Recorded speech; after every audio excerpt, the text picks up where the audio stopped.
अस्सलाम वालेकुम। Hello listeners.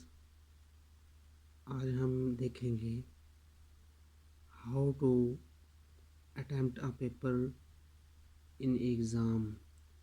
कि हम जब भी पेपर देते हैं, एग्ज़ाम पेपर होता है हमारा एग्ज़ामिनेशन हॉल के अंदर, तो हमने उसको कैसे अटेम्प्ट करना है।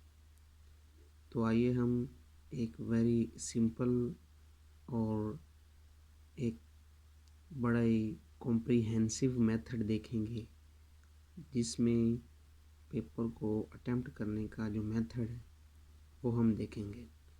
तो इस मेथड के थ्रू पेपर साफ़ सुथरा भी होगा और मार्क्स भी अच्छे आएंगे। स्टूडेंट्स, आपको इस चीज़ का पता होना चाहिए कि पेपर प्रेजेंटेशन है, उसका पेपर के अंदर बहुत रोल है। आपके जो 50% मार्क्स होते हैं वो सिर्फ़ और सिर्फ आपकी प्रेजेंटेशन के होते हैं। पेपर की प्रेजेंटेशन आपकी अच्छी होगी तो आपके मार्क्स ऑटोमेटिकली अच्छे आएंगे। लेकिन अगर आपको पेपर आता भी है, आपको बहुत अच्छी तरह से वर्डिंग आपको याद है बुक वाली, लेकिन आपकी प्रेजेंटेशन अच्छी नहीं है, जिस वजह से पेपर चेकर के लिए जो पेपर चेकर है उसके लिए चेक करना पेपर मुश्किल हो जाता है। तो जब उसके लिए पेपर चेक करना मुश्किल हो जाता है तो वो फिर आपके नंबर कट कर लेता है। तो इसलिए आपको पेपर प्रेजेंटेशन का जो बेहतरीन मेथड है वो आपको आना चाहिए। आपने पेपर को अटेम्प्ट करना है तो आपने कुछ इस तरह से करना है जिस तरह मैं आपको यहाँ पे बता रहा हूँ। पेपर आपका साफ़ सुथरा होना चाहिए, मार्कर का इस्तेमाल करें और मार्जिन लाइंस भी आप लगा लें। इस तरह आपका पेपर खूबसूरत होगा।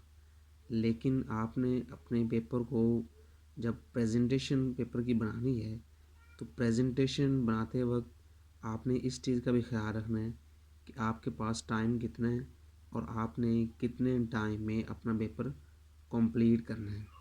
तो लिहाजा आपने पेपर प्रेजेंटेशन के अंदर इस चीज़ का भी ख्याल रखना है।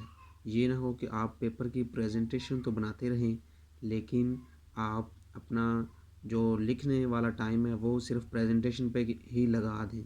तो आपने टाइम को भी मैनेज करना है, क्योंकि टाइम जो मैनेजमेंट है वो एग्ज़ाम के अंदर, एग्ज़ामिनेशन हॉल के अंदर टाइम को मैनेज करना सबसे अहम पॉइंट होता है।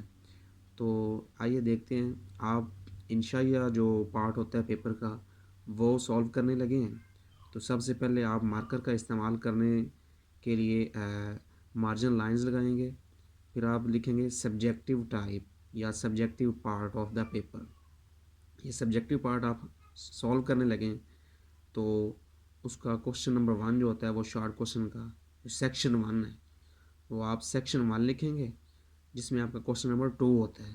क्वेश्चन नंबर 1 एमसीक्यूज़ का होता है और जो इंशाइया पेपर होता है उसका क्वेश्चन नंबर 2 फर्स्ट क्वेश्चन होता है शॉर्ट क्वेश्चन का, जिसका नंबर होता है 2।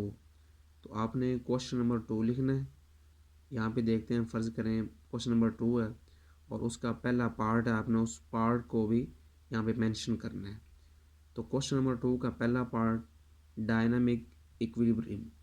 तो इसको आपने बारीक मार्कर के साथ, बग़ैर कट वाली जो मार्कर होती है उसके साथ इसको इसकी हेडिंग देनी है और फिर आपको पता है कि इतने हिस्से में ये क्वेश्चन हमारा कंप्लीट हो जाएगा।